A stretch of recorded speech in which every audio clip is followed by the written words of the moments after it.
The day of the baby shower dawned bright and warm, sunlight streaming through the windows of our suburban home, casting playful shadows across the living room where my family had gathered. The air was filled with the sweet scent of vanilla from the cupcakes, mingling with the fresh-cut flowers my best friend Mia had arranged with care. Laughter echoed around the room, a sound that should have been comforting, yet it felt like a fragile bubble that could burst at any moment. I stood nervously by the table, my heart racing as I prepared to make the light-hearted claim that had been dancing in my mind ever since I found out I was pregnant. "This baby owns the room," I declared, a grin plastered on my face, hoping to spark joy. The laughter that followed was immediate, a chorus of chuckles that bounced off the walls. But as I glanced at my mother, Karen, her smile didn't quite reach her eyes. Instead, I detected a flicker of something darker, a hint of displeasure that sent a shiver down my spine. Was it jealousy? Or was it the realization that my life was shifting in ways she hadn't anticipated? The mood in the room shifted subtly, like the calm before a storm. I tried to shake off the discomfort, reminding myself that this was supposed to be a celebration. I could hear my Aunt Linda's voice rising above the others, sharing an embarrassing story from my childhood, and I felt the warmth of nostalgia wrap around me like a comforting blanket. Yet as I laughed along, my thoughts drifted back to Karen's reaction. I had always been the dutiful daughter, never wanting to stir the pot, but motherhood was a new territory, and I wanted to establish my role firmly. As the party continued, I could feel the tension simmering beneath the surface. With every clink of the glasses and every cheerful cheer, I sensed the unspoken words lingering in the air. Would I be able to navigate these family dynamics without stepping on toes? My resolve to assert myself was strong, but the fear of conflict loomed larger. The laughter and joy around me felt like a prelude to something I couldn't quite grasp yet, a warning that the family dinner later might not be as lighthearted. I took a deep breath, reminding myself that I had to stand my ground, even if it meant facing the storm head-on. The dinner table was a chaotic masterpiece, laden with steaming dishes that filled the air with the rich aroma of roasted chicken and garlic mashed potatoes. I sat at the edge, my fork clutched tightly in my hand, the metal cool against my clammy palm. As I glanced around, I noticed the mismatched expressions on my family's faces, smiles that didn't quite reach their eyes and laughter that felt hollow. It was a stark contrast to the warmth of the kitchen, where the glow of the pendant lights cast a cozy hue over the feast, yet the atmosphere between us was frigid. Karen, my mother, sat at the head of the table, her gaze piercing as she surveyed the scene like a hawk ready to swoop down. Her disapproving looks were a familiar weight on my shoulders, and I could feel the tension in the air like static before a storm. I fidgeted with my napkin, twisting it into a tight spiral, my mind racing with the unspoken rules of this gathering. How could I assert my new role as a mother without stepping on her toes? If only I could navigate this minefield with the same grace I once had in simpler times. "Lauren, you hardly touched your food," Karen remarked, her voice laced with an edge that made my stomach churn. "You know how important it is for you to eat well, especially now." I forced a smile, but inside I felt the familiar swell of frustration. "I'm just not that hungry, Mom," I replied, my voice steadier than I felt. I could sense the silence that followed, thick and suffocating, as if my words had disrupted the delicate balance of our family dynamic. I quickly diverted my gaze to Jake, my partner, who offered me a reassuring nod, but even that felt like a fragile lifeline in this turbulent sea. Memories of my baby shower flickered through my mind. The laughter I had once embraced now felt like a distant echo, replaced by this charged atmosphere. I had joked about the baby owning the room, a light-hearted quip that quickly spiraled into a deeper conflict. Now I was caught in the crossfire of expectations and the weight of my own identity. How could I express my fears and desires without igniting another family feud? As the conversation drifted, I felt the walls closing in around me, the weight of my mother's expectations pressing down harder. I wanted to scream to assert my independence, but the thought of confrontation sent a chill down my spine. I could feel my heart race, each beat a reminder of the stakes at play. I needed to find a way to navigate this dinner without losing myself in the process. Yet, as the evening wore on, I could sense a confrontation brewing beneath the surface, like a volcano ready to erupt. The air felt electric with unspoken words and unresolved tensions, and I braced myself for what was to come. My heart pounded in my chest, and all I could think was that I had to face this head-on, or risk losing everything I had worked so hard to build. The air felt charged with an unsettling energy as I sat at our dining table, the remnants of dinner still scattered across the plates like unspoken grievances. I could hear the faint clinking of forks as my family continued their conversations, but their voices gradually faded away, replaced by the racing thoughts in my head. My mother, Karen, was seated across from me, her expression a mask of disapproval that seemed to pin me to my chair. The fabric of the tablecloth was coarse against my fingertips, a stark contrast to the softness of the family moments we used to share. I glanced at Jake, my partner, hoping for a reassuring smile, but he was caught in the crossfire of his own dilemma, eyes darting between me and his mother. The tension in the air was palpable, almost suffocating. I couldn't help but remember the baby shower only days before, a celebration that had quickly unraveled into a minefield of expectations and judgment. I had thought claiming the baby's room as my territory would ease my anxiety, but it had only ignited a spark in my mother, leading to this moment of silence fraught with unacknowledged emotions. Just then the silence was shattered by Karen's cold voice. "You need to learn your place, Lauren. This is a family, not just your little kingdom to rule. Your decisions affect all of us, and it's time you understood that." Her words cut through me like a knife, and I could feel my stomach drop. The tension escalated as I fought the urge to lash out, my heart racing in response to her overbearing tone. "Mom, I just want to do what's best for my baby," I retorted, the frustration bubbling up inside me. I could feel the heat rising to my cheeks, a mix of anger and desperation swirling within. I desperately wanted to assert my autonomy as a mother, yet here I was, still seeking approval from the very woman who seemed intent on undermining my confidence. Mia's earlier words echoed in my mind, a reminder that I needed to stand firm. "You will not be reduced to a punchline," she had said, urging me to find my voice. I took a deep breath, trying to calm the storm brewing inside me. The room felt heavy, filled with the weight of unsaid words. I glanced at my mother, whose expression had hardened further, a fortress of judgment that I felt too small to breach. "What you see as rebellion is just me trying to carve out my own path," I added, my voice barely above a whisper, yet it felt like a declaration. The silence that followed was deafening. I could see the flicker of surprise in Karen's eyes, quickly replaced by a scowl. Jake shifted uncomfortably in his seat, the tension radiating off him as he tried to gauge the atmosphere. The moment felt like a tightrope walk, and I was teetering dangerously close to falling. "You think it's easy for me?" Karen shot back, her voice rising. "I raised you, and I know what it takes. You don't just get to decide everything on your own." My heart sank further as I recognized the familiar pattern of our arguments, the cyclical nature of our conflict that left no room for resolution. As I watched her, I felt a mix of pity and frustration. Did she not see how her words stung? How they tore at the very fabric of our relationship? The memories flooded back, moments of laughter overshadowed by the looming specter of her overbearing nature. I could picture myself as a child, desperately seeking her approval, only to feel her disapproval like a shadow following me. "Mom, I'm not trying to disrespect you. I just want to be a good mother, too," I pleaded, my voice trembling slightly as I fought to keep my composure. The flicker of hurt in her eyes was momentary, quickly replaced by her usual steely resolve. I could feel the walls closing in, the weight of our past miscommunications pressing down on me like a heavy blanket. She sighed, a sound filled with exasperation. "This isn't just about you, Lauren. You're part of a family that has its own needs and expectations. You need to think about them for once." Her words hung in the air like a pall, suffocating the small glimmer of hope I had left. I wanted to scream, to shake her and make her see the damage her words were doing. As the conversation spiraled, I felt the desperate need to find peace, a resolution to the tension that had built over the years. But with every word, I felt more trapped, as if I were caught in a web of expectations I could not escape. The thought of confronting the deeper issues between us loomed ominously on the horizon, a task that felt insurmountable. As the night dragged on, I couldn't shake the feeling that something had to change. The silence grew heavier, a thick fog of unresolved emotions hanging between us.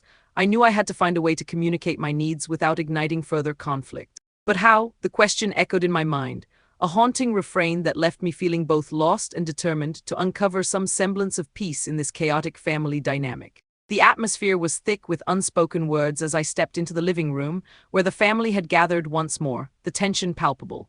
The table was set with an array of dishes, yet the vibrant colors of the food did little to lift the heavy mood. I could hear the soft hum of conversation, but it felt more like a facade than genuine warmth. My heart raced as I took a deep breath, the sense of rosemary and garlic mixing with the underlying aroma of anxiety that lingered like a ghost. This dinner was supposed to be a chance for reconciliation, but I could sense the storm brewing just beneath the surface. I shifted my weight from foot to foot, feeling the cool hardwood floor beneath me, grounding me even as my mind raced. Jake stood nearby, his expression conflicted, a mirror of my own turmoil. I caught his eye, searching for support, and he offered a small, encouraging nod, yet his presence only heightened my determination. I needed to confront Karen, and I could no longer hide behind pleasantries. "Mom," I began, my voice trembling slightly but gaining strength with each word, "we need to talk about how you've been treating me." The words hung in the air, charged with a mix of fear and resolve. I could see the flicker of surprise on her face, her fork pausing midair, the clinking of metal against porcelain echoing in the sudden silence. The room seemed to hold its breath, and I felt the weight of every gaze on us, amplifying the gravity of the moment. Corinne's expression shifted from surprise to an indignant frown, her lips pressing together as if sealing away her thoughts. "I don't know what you're talking about, Lauren," she replied coolly, but I could hear the tremor in her voice, the tension radiating off her like heat from a flame. My pulse quickened as I pressed on, unwilling to back down. "No, really," I insisted, my words fueled by frustration. "You think your way is the only way and it's suffocating me. I'm a mother now and I need your support, not your judgment." My heart thundered in my chest, each beat echoing my determination to stand my ground. I could feel Jake's eyes on me, a silent reminder that I wasn't alone in this fight. Corinne's face paled, her eyes narrowing as she absorbed my words. "You think you know everything about being a mother just because you had a baby?" She shot back, her voice laced with venom. It was a low blow and it stung.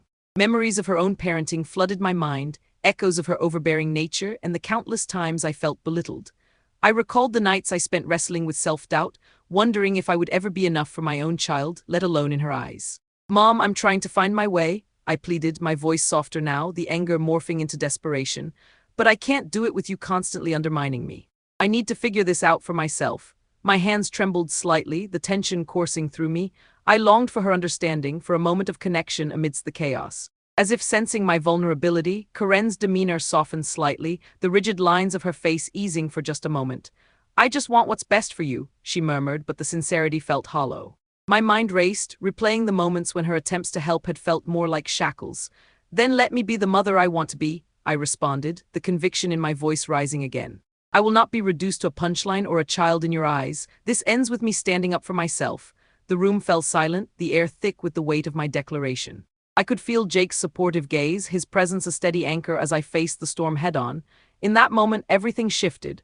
The tension in the room crackled like electricity, the truth laid bare between us. I had drawn a line in the sand, and I could only hope that this confrontation would serve as a catalyst for change. As Corinne's expression shifted, a mix of realization and hurt washing over her, I knew the path ahead would be anything but easy, but I was ready to face whatever came next. This was just the beginning of a long journey toward understanding and healing, one that might finally allow us to bridge the chasm that had formed between us. In the days that followed Clara's hospitalization, the house felt like an empty shell, each room echoing with the silence of unresolved tensions. The once vibrant kitchen, filled with the aroma of family meals and laughter, now lay dormant, the untouched dishes a stark reminder of the rift between us. I tried to fill that silence with hopeful gestures, small notes left on the dining table, flowers from the garden arranged in a makeshift vase, but they felt like whispers against the roaring uncertainty that loomed over our family. As I prepared for the family gathering, I could feel an anxious energy swirling within me. Jake helped me set the table, his presence a comforting balm amidst the chaos. Yet even he seemed distant, caught in the crossfire of family loyalties. I caught him glancing at his phone, perhaps waiting for a text from his mother, and I felt a pang of frustration. "Can you please focus on us?" I blurted out, my voice sharper than intended. He looked up, surprise flickering across his face, and nodded slowly, an unspoken understanding passing between us amidst the noise of clattering plates. When the family arrived, the atmosphere was thick with apprehension. Clara was still recovering, her spirit dampened yet resilient, and I could see the weight of expectation resting heavily on her shoulders. As we sat around the table, I sensed the tension coiling tighter with each passing moment. My father offered a toast, his voice steady but the smile on his face faltering, and I could feel the collective breath held among us, as if we were all waiting for a dam to burst. Conversations fluttered awkwardly, like birds unsure of where to land, and I seized the moment to address the elephant in the room. "I know things have been tough lately, but I want us to find a way back to each other," I said, my voice quivering slightly as I sought to convey my sincerity.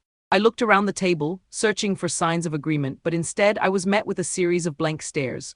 My heart sank, the flutter of hope dimming in the face of their silence. Corinne, sitting across from me, shifted uncomfortably, her eyes darting between me and Clara as if weighing her words. "You have to understand, Lauren, it's not just about you wanting peace. There are deeper issues we can't ignore," she said, her tone clipped. The words struck me like a blow, and I felt my cheeks flush with a mix of anger and embarrassment. Did she really think I was being selfish? "I'm not trying to dismiss anyone's feelings, but I don't want to lose what we have," I replied, my voice rising slightly in a plea for understanding. My hands trembled slightly on the table, the cool wood grounding me as I fought to keep my composure. I could feel the heat of Clara's gaze, a mix of pride and disappointment swirling in her eyes. The conversation devolved into a series of half-hearted attempts at reconciliation, punctuated by moments of silence that felt heavier than the words left unsaid. As I glanced around the table, I saw Jake biting his lip, a familiar sign of his indecision, while Mia shifted uncomfortably in her chair. clearly wishing to break the tension but unsure how. I took a deep breath, trying to find the right words to mend the fraying threads of our family. I know we can't erase the past, but I want us to acknowledge it together. I want to understand your pain, Clara, and I hope you can see where I'm coming from too, I said, feeling the weight of vulnerability wash over me. Clara's expression softened slightly, but before she could respond, Karen interjected, her voice rising with frustration. This isn't just about you two. Every time you think you can just smooth things over, it brushes aside the real issues we've been facing as a family. Her words hung in the air, charged with the weight of unaddressed grievances. I felt the air thicken with tension, a palpable barrier that seemed insurmountable. I had wanted to bring peace, yet here we were, entangled in a web of unresolved issues. As I glanced at Jake, his eyes mirrored my own disappointment, and I knew that this was just the beginning of a much harder journey ahead. I had hoped for a breakthrough, but instead, it felt like we were stepping backward, and the reality of our situation threatened to crush my spirit. As the evening wore on, I realized that my attempts at mediation were failing, and a sinking feeling settled in my stomach. Each attempt to reach out only seemed to deepen the divide, and I wondered if I was destined to navigate this tumultuous path alone. The family dinner ended with a heavy silence, and I left the table feeling more isolated than before, ready to brace myself for the final showdown that I now knew was inevitable. The family gathering echoed with a strange mix of laughter and tension, each chuckle reverberating like a distant storm warning. I could feel the air thickening around us, the once joyous atmosphere now charged with an impending sense of conflict. My heart raced as I glanced around the room, taking in the familiar faces of my family, their expressions betraying a mixture of excitement and unease. The scent of roasted vegetables wafted through the air, mingling with the sharpness of unspoken words that hung like a heavy fog. Then it happened. As we sat down for dinner, my father unexpectedly shifted the conversation to family secrets, a topic we had all tacitly agreed to avoid. You know, we all have things we've kept to ourselves for so long, maybe it's time to share to lighten the load, he said, his voice steady yet laden with an uncharacteristic gravity. My stomach twisted as I felt every eye in the room turn toward me, the weight of their expectations pressing down like a physical force. In that moment, a flood of memories crashed over me, reminding me of the hidden truths I had buried deep within. My father's words acted as a catalyst, unlocking the floodgates of my own insecurities. I could feel my pulse quicken, a tidal wave of emotions threatening to spill over. I had kept quiet for too long, navigating my family's complexities with a careful balance of avoidance and compliance. Now the truth was clawing its way to the surface, demanding to be acknowledged. As I opened my mouth to speak, my heart raced with fear and anticipation. I knew this was the moment where everything could change. I've been holding back too, and I can't do it anymore, I finally said, my voice trembling but resolute. The room fell silent, the lively chatter halted abruptly, and I could see the shock on my mother's face as she processed my words. Her eyes widened, a mixture of disbelief and concern swirling within them. This was it, the moment I had both dreaded and needed. The realization hit me like a jolt of electricity. I was ready to confront the truths that had long been buried, and I could no longer protect myself or my family from the fallout. The silence that enveloped us was deafening, a stark contrast to the laughter that had filled the room just moments before. I took a deep breath, steeling myself for the reactions to come, aware that the truth, however painful, was the only way forward. This was the final trigger that would escalate our family's conflict, and I had to brace myself for the storm ahead. The tension in the house was palpable, a thick fog of unresolved emotions that clung to the walls like the lingering scent of burnt coffee. I sat at the kitchen table, the cool surface beneath my palms grounding me as I stared at a blank notepad. Every scratch of the pen felt monumental, a stark contrast to the chaos swirling in my mind. Would I be able to navigate this family storm, or was I destined to drown in the turbulent waters of my own making? Mia's presence beside me offered a flicker of comfort. You need a plan, Lauren. If you want to confront Karen, you can't go in there without knowing what you want to say, she urged, leaning closer. Her voice was steady, yet I could see the concern etched in her brow. I nodded, feeling the weight of her words settle heavily on my shoulders. This was not just about asserting my role as a mother, it was about reclaiming my space within this fractured family. As I scribbled down thoughts, the words flowed like a dam breaking. I wrote about the need to express my feelings without being swept away by the emotional currents. I won't let them dictate my narrative anymore, I murmured to myself, determination igniting within me. The idea of taking control felt empowering, a stark contrast to the helplessness I had felt at dinner. Jake entered the kitchen, his expression a mix of worry and support. "What's going on?" he asked, peering over my shoulder at the notes. I could sense his unease. He was caught in the crossfire of my conflict with Karen. "I'm planning to confront her, Jake. No more pretending that everything is okay. I need her to see that I'm a mother now and my priorities have shifted," I explained, my voice steady despite the fear gnawing at my insides. He leaned against the counter, arms crossed, a gesture of solidarity.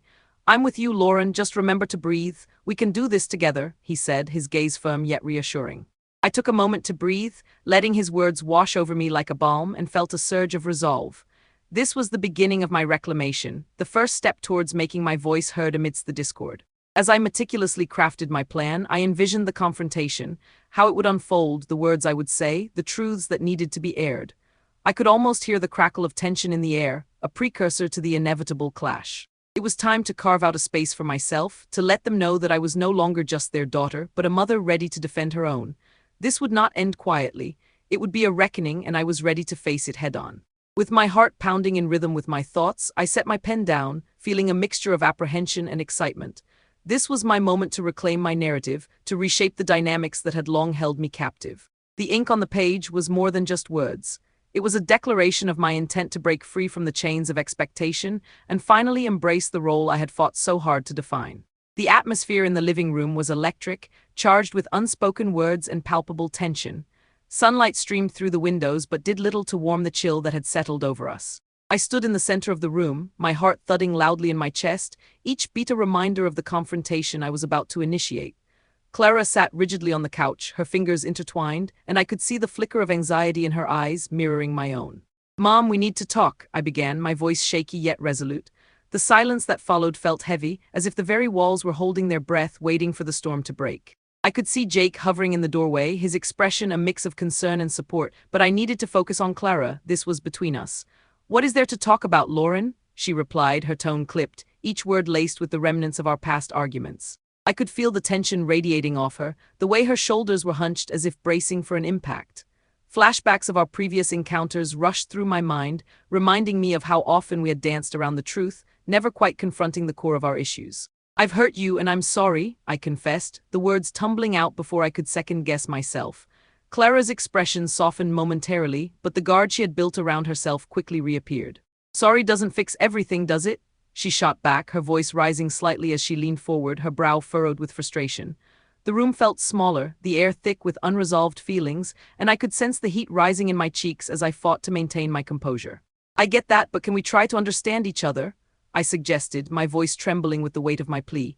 The memories of our shared laughter, the times she had comforted me, surged to the forefront of my mind, and I knew I wanted to reclaim those moments. "Understanding doesn't erase the pain," Clara replied, her voice now steady, yet tinged with sadness. I felt my heart ache at her words, a stark reminder of how my impulsive comments had driven a wedge between us. "You pushed me away when I needed you," she continued, tears brimming in her eyes, and I realized her pain ran deeper than I had ever acknowledged. "I know," I admitted, my voice barely above a whisper. "I've been selfish, and I hate that I made you feel this way, but I want to make it right." I could see Jake shift anxiously in the doorway, his presence a grounding force amidst the chaos. "Making it right takes more than words, Lauren," Clara said, her voice softening slightly but still firm. "It requires action." Her gaze pierced through me, challenging me to truly commit to rebuilding our relationship. In that moment, I felt a surge of determination. "I'm ready to do whatever it takes," I declared, my voice growing stronger. "I want to rebuild what we had, even if it means facing the hardest truths." The weight of my admission hung in the air, and I could feel the tension shifting, the possibility of healing beginning to emerge from the depths of our conflict. As the emotions swirled around us, I caught a glimpse of hope in Clara's eyes, a flicker of willingness to engage despite the hurt. It was a fragile moment, but it felt monumental, a turning point that could lead us back to each other if we could navigate the tumultuous waters ahead together. And just like that, the room was filled not with silence, but with the promise of catharsis, a chance to confront our demons and emerge stronger. My heart raced, not with fear, but with the exhilarating anticipation of change. This was it. I was ready to confront my family and resolve the issues that had long lingered in the shadows. The time for action had come, and I would not shy away from the challenge, no matter how daunting it appeared. The atmosphere in the living room shifted palpably as we began to address the aftermath of our confrontation. Clara sat across from me, her expression softened by the weight of our shared vulnerability. The air was thick with unspoken words, yet there was a sense of hope intertwining with the remnants of our previous tension. I could hear the distant chirping of birds outside, a stark contrast to the emotional storm we had just weathered. As we navigated the delicate terrain of our feelings, I felt a warmth spreading through me, a relief slowly replacing the anxiety that had gripped my heart for so long. Clara's eyes glistened with unshed tears as she spoke, her voice quivering yet filled with sincerity. I didn't realize how much I had hurt you, Zoe. I thought I was protecting you, but I see now that I was only pushing you away. Her admission hung in the air, a fragile thread connecting us. I reached across the table, my hand trembling slightly as I grasped hers, feeling the coolness of her skin against my palm. And I was too wrapped up in my own fears to see yours. I don't want to lose you, Mom. You mean too much to me, I said, my voice steady despite the whirlwind of emotions swirling inside me. Clara squeezed my hand tighter, a silent agreement passing between us as we both acknowledged our roles in the rift that had formed. The room felt lighter as we began to share stories of our past, moments that had shaped us both. Each laugh and tear we exchanged chipped away at the walls we had built around our hearts. I could see the flicker of her old self returning, the mother who had always been my rock. The laughter and warmth that filled the room felt like a healing balm, soothing the wounds we had inflicted on each other. As we wrapped up our conversation, I felt a sense of relief wash over me, a weight lifted from my shoulders. We had not solved everything, but we had taken the first steps toward rebuilding our relationship. Clara stood, pulling me into a warm embrace that felt like coming home. I inhaled the familiar scent of her perfume, a mix of lavender and something distinctly her, grounding me in this moment of newfound understanding. "Let's promise to keep talking, okay? No more hiding from each other," I whispered into her shoulder, feeling the warmth of her presence wrap around me like a safety blanket. Clara pulled back, a smile breaking through the remnants of our earlier tension. "I promise, Zoe, we'll work on this together. I love you too much to let anything come between us again." As I stepped back, I felt hope blooming within me, a lightness I hadn't felt in ages. The journey ahead would not be easy, but I was ready to face it hand in hand with my mother. The family gathering resumed around us, laughter echoing through the house, and for the first time in what felt like forever, I knew we would be okay. In that moment, as I looked around at the smiling faces of my family, I realized that healing takes time and effort, but with love it was possible. We would navigate this path together, one conversation at a time, and I felt a renewed sense of purpose in my heart as we began to pick up the pieces of our family bond. The warmth of the gathering enveloped me, the soft light casting a golden hue over the room where my family now sat together, united in a way that felt both fragile and beautiful. I watched as laughter bubbled up, a sound I had longed for during our turbulent times, and it filled me with a sense of satisfaction that I had fought hard to achieve. The scent of the freshly baked dessert wafted through the air, mingling with the lingering aroma of the comforting meal we had shared, a reminder of how far we had come from the chaos that had once threatened to tear us apart. As I sat back, taking it all in, my mind wandered to the journey that had led us here. The confrontations, the fears, the moments of vulnerability, all of it had shaped not just my relationship with Clara, but my own identity as well. I was no longer just her daughter. I was a mother myself, learning to navigate the complexities of family dynamics while embracing my new role. I felt a surge of gratitude for the lessons learned, the painful moments that had ultimately brought us closer together. Looking around the room, I saw the faces of my loved ones, each one a testament to resilience and love. This was our story, a tapestry woven with threads